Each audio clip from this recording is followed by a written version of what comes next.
All right, part 2 in our recommended reading in the book of Matthew, chapter 21. And when he had come to the temple while he was teaching, there came to him the chief of the priests and Pharisees of people, saying, "By what authority do you do these things? And who gave you this authority?" And Yeshua answering said to them, "I'll ask you. I also one word, which if you tell me, I will tell you by what authority I do these things. John the Baptist, the immersion of Yochanan, where was it from? From heaven or from men?" And they were reasoning among themselves, saying, "If we should say from heaven, he will say to us, why then did you not believe him? And if we should say from men, we fear the crowd, for all hold Yochanan as a prophet." And answering Yeshua, they said, "We do not know." He said to them, "He also, neither do I tell you by what authority I do these things."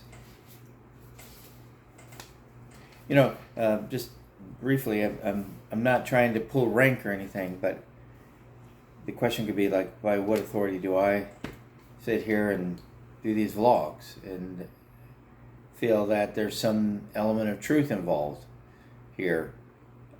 Well, I guess in the end, and I guess what that, not I guess, I don't like that phraseology actually, not guess, but if what is being revealed is not revealed to our spirit, then of course we're not going to know by what authority anything comes from, if there's authority in it. Authority is just like, this is the truth. I'm telling you the truth. That's the extent of that kind of authority. It's not authority in the sense of the way the world exercises authority. It's authority in the sense that this is the truth. I mean, this is the truth. And I've had people in my life at times go, everybody thinks they know the truth. What's the difference with you? Well, in that case, we're all lost. Forever and ever. So the truth has been likened to the same thing that keeps us alive and keeps us out of deception and keeps us away from a crooked path and leads us into life and the things of life, and is actually life itself. Man doesn't live by bread alone, but by every word that proceeds out of the breath, the life of God, the life of the Father. That is life itself. It's as if it's our food. It's as if what sustains us in the realm of our inner person, in the innerverse, not the universe, but the innerverse.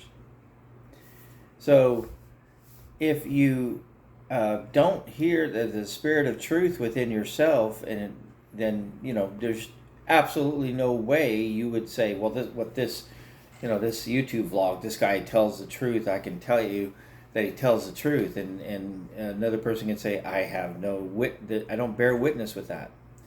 So really, the authority is based on if there's an inner witness. He's talking to religious people, and this is often the case with religion. If it's not based on their mathematical teachings, it's automatically not the truth. They have no inner witness.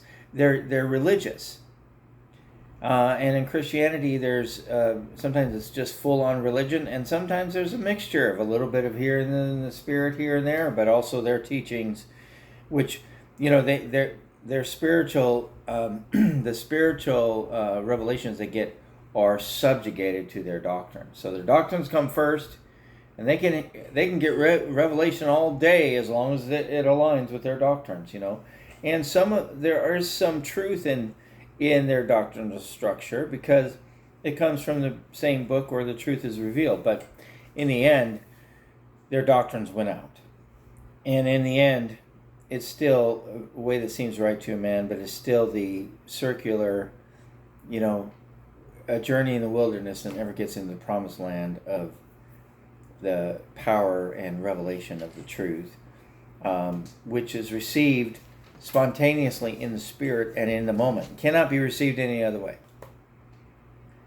Now, we may get an in-moment revelation that has some support to our belief systems, but our belief systems do not interpret the Spirit. The Spirit interprets our belief systems, and sometimes the Spirit will absolutely knock our belief systems off our back. My yoke is easy, my burden is light. It'll just knock all that junk off of us, and next thing we know, boy, I had all these beliefs, but I don't believe it anymore. But but I sure am more full of the truth. What do you think? A man had 2 children, and having come to the first son, he said, Child, go, today be working in the vineyard. And he answered, said, I will not. But afterwards, having regretted it, he went. And having come to the other son, he spoke in the same manner, and he answering said, I will go, sir, but went not. Which of the 2 did the will of the father? They said, the first. Yeshua said to them, Amen, I say to you that tax gatherers and prostitutes go before you into the reign of God. Boom. They go before you. Why? Because they're not so full of doctrine and concepts that they can't hear the truth that will lead them into life, and then lead them and set them free. For Yochanan came to you on the road of righteousness, and you did not believe him. But the tax gatherers and prostitutes did believe him, and you, having seen afterwards, did not regret so as to believe him. Try not to be too distracted with that light up there. I know it's pretty bright and everything. But it's bright. This word is bright, if we can receive it. Here another analogy. There was a man, a householder, who planted a vineyard and put a fence around it, dug a wine press in it, built a tower, rented it out to farmers, and went abroad. And when the season of the fruits came near, he sent his slaves to the farmers to receive the fruits of it. And the farmers took his slaves. One they beat, and one they killed, and one they stoned. And again he sent other slaves, more than the first, and they did to them the same manner. And at last he sent his son to them, saying, They will respect my son. But the farmers, having seen the son, said to themselves, This is the heir. Come, we'll kill him, possess his inheritance.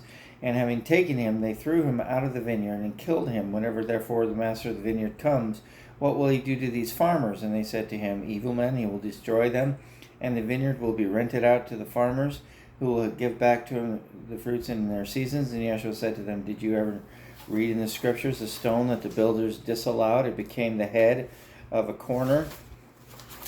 From Adonai this has come to pass, and it was wonderful in our eyes. Because of this I say to you that the reign of God will be taken from you and given to the Gentiles, bringing forth its fruit.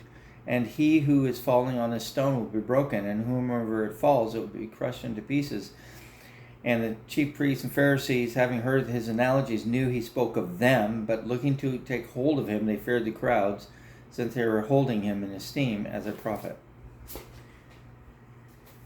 What I have discovered in this is that this whole thing is calling out religion. And it's an irony, because religion uses this book, using these kind of things, in order to propagate its systems of belief. And so the Pharisees and Sadducees used the Torah also to propagate their systems of beliefs. This is an outstanding revelation of the fact that we must hear by the Spirit, that spiritual things are spiritually discerned, that we cannot discern the truth just from our natural mind. This is why I call this the logic of love. This is why I call this Meditations Love's Logic. Because it's a different kind, a higher kind of logic that can only be received in the inner man of the heart, in the inner person of the spirit, and cannot be known in the natural mind. Ever. Will never be known in the natural mind. The only way the natural mind can capture anything like it is to believe certain doctrines. And that's how a lot of people live. They live from their mind and live from doctrines, but they cannot really discern the truth. If it came down to brass tacks, they would never really be able to discern the truth. And so it's sort of a hit and a miss. Hopefully their doctrines and beliefs are on track in some way. Because other than that, they have no ability to discern anything spiritually. He who has an ear to hear, let him hear. So there's an indication you have to be born again, because you have to have an ear. You have to be born to have an ear, right?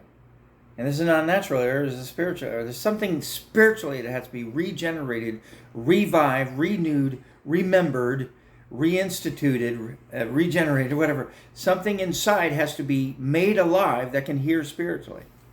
And this is a miracle, because we can't make that happen.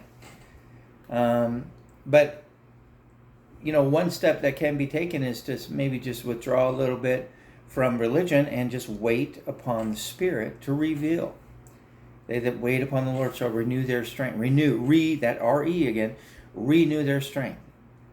Shall run and not be weary, etc., etc. In other words, there's they'll fly, they'll have take up wings like eagles. In other words, a new species of being that's never existed, born again, a new species, an eagle in spirit.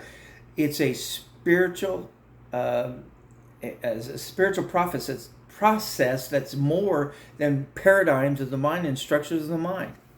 It's a spiritual rejuvenation, regeneration. It's life, and basically this life comes usually through a spiritual word where we wake up to something. Like a lightning bolt. Anyway, all right. I have to go. I've got to go back to work. Well, bye.